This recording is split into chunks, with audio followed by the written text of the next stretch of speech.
thanks to the support as a channel member, Ryan Fitzpatrick. Right, I'm going to get my excuses in early, just in case this backdoor Kev doesn't come off, and frankly, it's probably not going to come off. But with 2 games to go in the season, we already have more points than we got last year, and last year we would have won the league.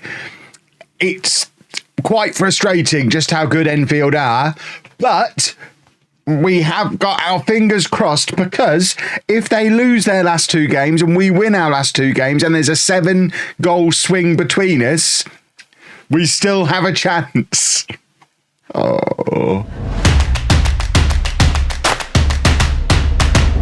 Hello and welcome to part 21 of Wembley to Wembley. I'm Kevin. Coming up on today's episode, it is our final 2 games of the league season. We're at home against Berkhamsted and Chessington and Hook United, who we've only just played. I don't know why we've played them twice in the league in our final 3 games. It's a weird one. Obviously some kind of fixture weirdness from earlier in the season, I guess. Since you were last with me, you could argue we've kind of bottled it a little bit with that run there where we didn't win for 3 games, only scored 1 goal in 3 games, did turn it around against Chessington, but it does mean, as you saw a moment ago, that the league table looks like this with 2 games to go. We're 6 points behind Enfield, and we definitely need a big favour from them.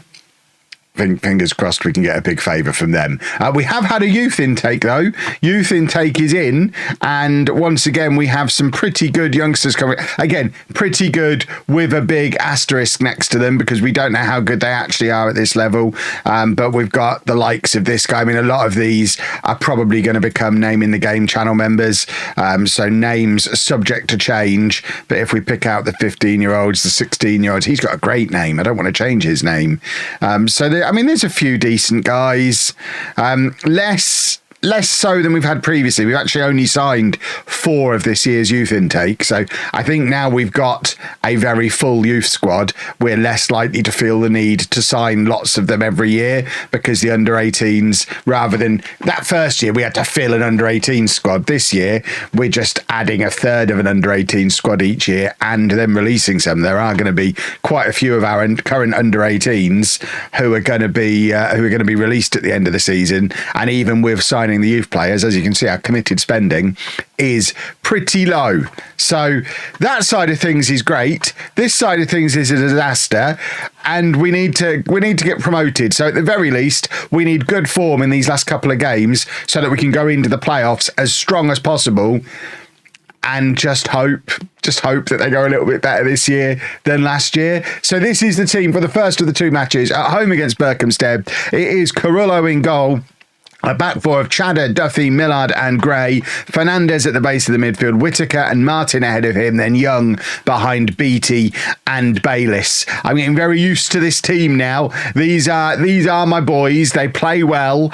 We've got a decent first 11. We've got some decent rotation options. I'm very happy with the team and how the majority of this season has gone. Like I say, we've already done better than we did last year.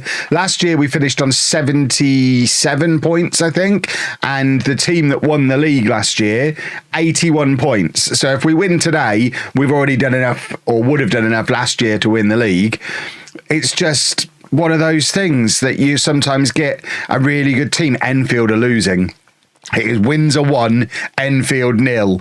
Enfield have equalised. For a minute there, I thought that this backdoor Kev scenario might actually come off. Wouldn't that be Enfield are losing again. It's wins are 2, Enfield 1. Can we please do our bit?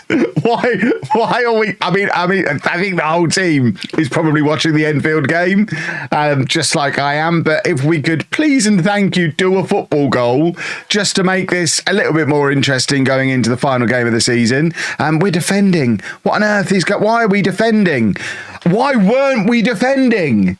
We're now losing. We are. If Enfield lose their last 2 games and we somehow bottle that, it is not the form you want to be in going into the playoffs. I've talked a million times before about how important it is. If you're going to have to do the playoffs, you don't want to be the team that was in the title race and then bottled it and you kind of slump into the playoffs in poor form. You want to go into the playoffs as the team that just sneaks in 5th place, who's in incredible form and can use that form and momentum in the playoffs. losing 2-0 at home. I mean, we've got 1 win in 5 if we lose this one. We don't stand a chance. I'm demanding more. I was close to berating them then. I don't berate very often, but I was very close to berating. Bayliss is in behind, and Bayliss has one back just before halftime. I'm glad I didn't berate, because that was quite a good move. But we have got to sort our lives out in this second half. This is not okay. This is a decent goal, though. Chadder doing well, playing Bayliss in. Bayliss gets in behind. Decent finish from him. The other positive we've got, if we do manage to balls up again and somehow get stuck in this league for a 4th year, a lot of this team are already tied down for next season. It's not going to be as much upheaval as it's been previously. We've got the core of the team nailed into longer term contracts, and we just need to kind of plug the gaps. So we are improving. I will really try and hammer home the point that we are improving. We're going attacking. We've already got more points than we had last year. So we are improving. It's just those around us have improved. It's not even those around us have improved more. Enfield got relegated and obviously were good enough to just bounce straight back up relatively easily.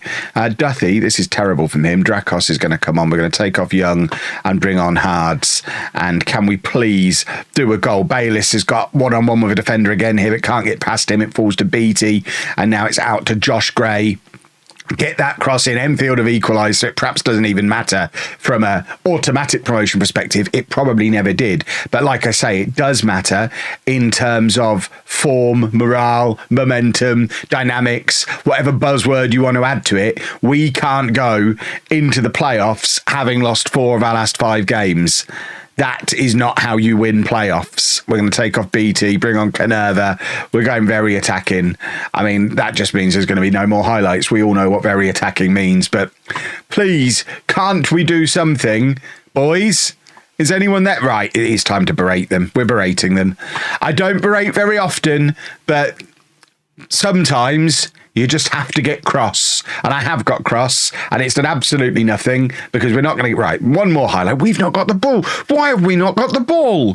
What is going on here? Right, get the ball back up. Right, here we go. Chadder. He's already made 1 goal. Can he make another one? Plays it forward to Fernandez, and now it's out with Josh Gray just about, and he lumps it over the top to Canerva. Canerva's got Bayliss square of him. He finds Bayliss, and there is the 94th minute equaliser. I mean, who cares, honestly, unless we're going to do another one. We're staying on very attacking because a draw doesn't turn the bad form around. Obviously, a draw is better than a defeat, but it's still only 1 win in 5.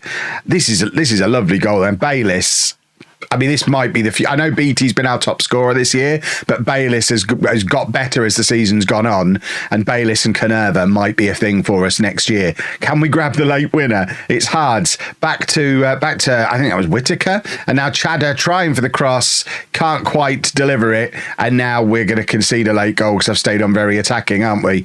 Chadder's done really well to come back and actually get the covering tackle in there in the end, so good work from him. We'll take that final whistle now, ref. We don't need another defeat on our record, please and thank you. Oh god, we've given away a penalty in the 96th minute. What is happening here? Carollo, we could really do. Should we have stayed on very attacking? I don't know. I mean, Carollo saved it. It doesn't matter anyway.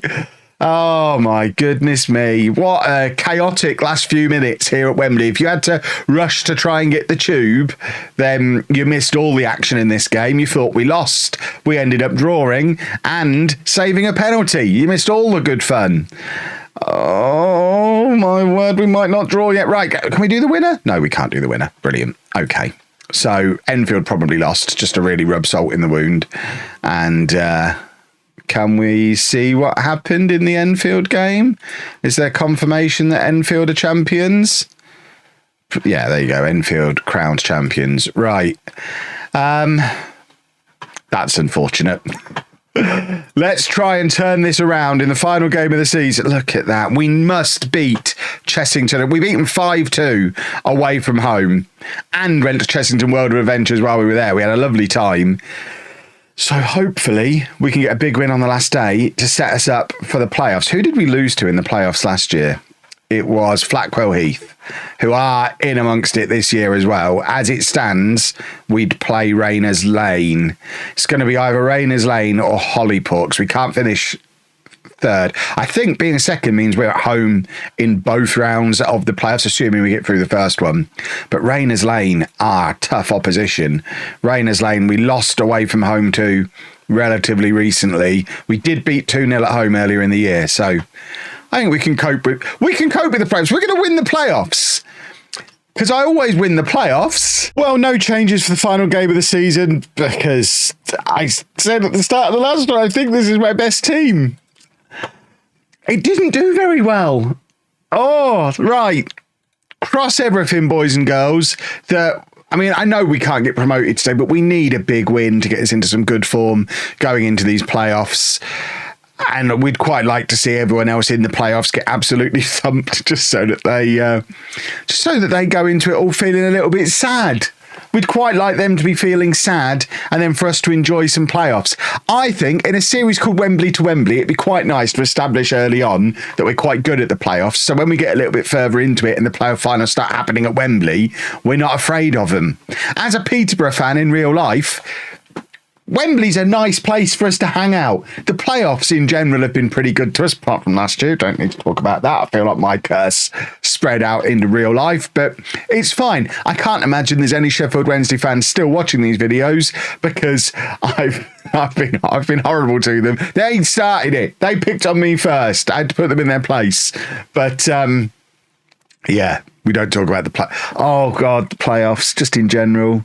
I'm having a crisis here, boys and girls.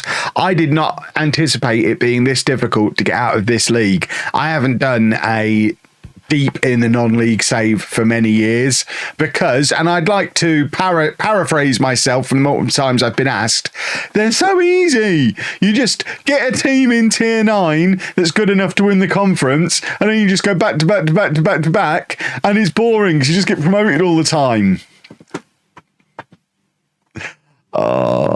Sometimes, and it doesn't happen very often, sometimes I do regret that the entirety of my life is lived out on the internet, and everything I say people can go back and check and prove, so there's just no hiding from saying stuff like that. I may as well talk about it in my own videos because there's no hiding from it. I did not think this series would take the shape that it's taking so far. FM24 has been a weird year. Non-League to Legend was very different from what I expected this year. This save is not going the way that I've planned. I do oh God, we beat this lot 5-2 before. We beat them 5-2 away from home. Maybe the trick is we have to go to a theme park. I don't want to see it. Maybe we have to go to a theme park pre-match. We're done. We're worn out. I think that's what it is. I wonder, and those of you who watch my Twitch save or the highlights of it on LOLLUJO 2 will have seen that with East Fife, we've been doing a lower tempo system and it's worked wonders. And I do wonder if at this level where we don't really train, we train 2 evenings a week, unless we have a midweek game, in which case we don't train at all. What a goal from Anton Canerva. You better not be disallowing that, ref, because that was stunning. He's disallowed it. That's so annoying. But I do wonder if the reason we're struggling at the end of the season every year is because we're just running out of steam, because we're playing a higher tempo system without really training, and it's a very young team, and it sounds pathetic to say. It just all gets a little bit too much for us at the end of the season. But it does mean that if we don't have the league wrapped up by March, we hit this stage of the season and start losing, and then we're just in rotten form going into the playoffs, and we're going to lose against Rayners Lane. And it's going to be very upsetting, and it's going to be 2 really pathetic playoff performances in a row. And that's very sad. That's just poor. That is poor from Josh Gray. We're using a different system this year as well. Right. If I'll commit now, if we don't get promoted, we are going to try the East Fife control possession, low tempo system in tier 9, because that doesn't sound mental. That's lovely work from Dom Pearce, by the way. What a goal that is. Dom Pearce doing phenomenal work. We had gone very attacking. We'll drop back to normal attacking now. But this is lovely. If he could do this consistently, he'd be a nailed-on starter. And this is the thing with a lot of these youngsters that we've got. They all have their moments of brilliance where we see them do something like that. Russ Eddy's a great example. He had like 4 or 5 really, really good games, most of them on camera. He has been rubbish for over a year. He just doesn't do anything anymore. But I can't let him go because I remember those moments. Dom Pearce has been here 3 years and he's not established as a starter yet. At what point do we... If he hadn't come through our youth system, we'd have binned him off after 6 months. That would have been handy if BT could have got that into the back of the net. He could. This is a 10-man bottom of the table team and we couldn't beat them. I warn you, boys and girls, the playoffs in tomorrow's episode are going to be brutal. And... I'm not looking forward to it at all, but please come back and watch it. If you've enjoyed that, please make sure you leave a nice big thumbs up on there for me. Subscribe to the channel for daily Football Manager videos. And thank you very much for watching.